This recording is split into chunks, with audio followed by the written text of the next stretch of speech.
નમસ્કાર મિત્રો આજની વિડીયોમાં વાત કરીશું દેશ અને દુનિયાના સુપરફાસ્ટ સમાચારની। સૌપ્રથમ હેડલાઇન્સ ઉપર નજર નાખીએ તો મુખ્તાર અંસારીની કરમ કુંડળી। 17 વર્ષની વયે પહેલો કેસ દાખલ થયો હતો। 61 વર્ષની ઉંમરે પહેલી સજા સંભળાવવામાં આવી હતી। મુખ્તારે નાની ઉંમરથી જ ક્રાઇમની દુનિયામાં પગ મૂક્યો અને પછી રાજકારણમાં પણ સફળતા મેળવી હતી। અન્ય મહત્વના સમાચારની વાત કરીએ તો વડોદરા અમદાવાદ વચ્ચે ટોલ ટેક્સમાં 5 થી લઈને 15 રૂપિયા જેટલો વધારો કરવામાં આવ્યો છે।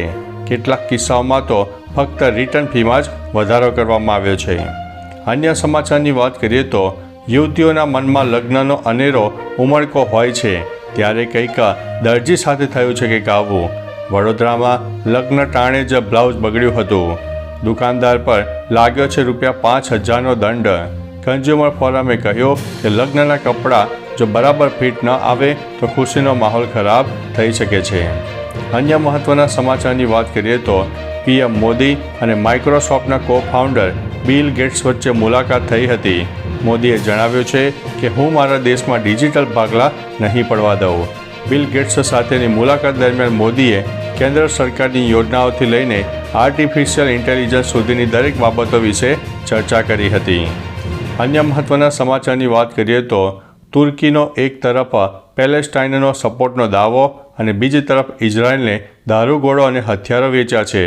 તુર્કીએ ઇઝરાયલને કિંમતી ધાતુઓ, કેમિકલ, જંતુનાશકો, પરમાણુ રિએક્ટરના પાર્ટ્સ, વિસ્ફોટકો, વિમાનના પાર્ટ્સ, હથિયારો તેમજ દારૂગોળો સહિત $319 મિલિયન સામાન વેચ્યો છે। અન્ય મહત્વના સમાચારની વાત કરીએ તો દક્ષિણ આફ્રિકામાં માર્ગ અકસ્માતમાં બસ બેરિયર તોડીને પુલ પરથી નીચે પડી ગઈ હતી, જેમાં 45 લોકોના મોત થયા હોવાના અહેવાલ મળી રહ્યા છે। પુલ પરનો અવરોધ તોડીને 164 ફૂટ નીચે ખાડીમાં તે પડી હતી। માત્ર 8 વર્ષની બાળકીનો બચાવ થયો છે। અન્ય મહત્વના સમાચારની વાત કરીએ તો સ્પેનમાં ભારે પવન અને વરસાદે તબાહી મચાવી છે। દરિયાકાંઠે 4 વ્યક્તિઓના મોત થયા છે। રાષ્ટ્રીય હવામાન સેવાએ દ્વીપકલ્પના ઘણા વિસ્તારોમાં ભારે પવનની ચેતવણી પણ જારી કરી છે।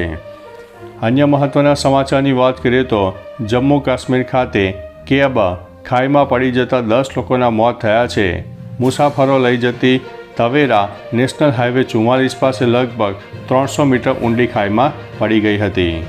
અન્ય મહત્વના સમાચારની વાત કરીએ તો છેલ્લા 1 વર્ષમાં લોટ, ચોખા અને દાળના ભાવમાં 10 થી 30% વધારો થયો છે।